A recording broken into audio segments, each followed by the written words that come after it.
Let's know how to use the PID block through the Saksham library. First, drag the box from the toolbox, click on Input Assistant button, browse the library and select PID to use it.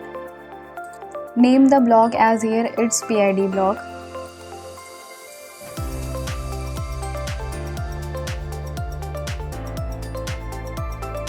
Now drag an input pin and connect to input and browse the input pin from the rack.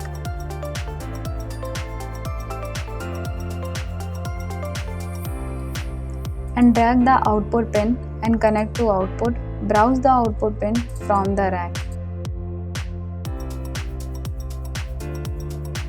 Generate code.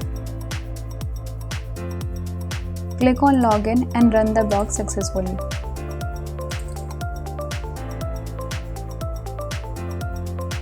And then after, save the project.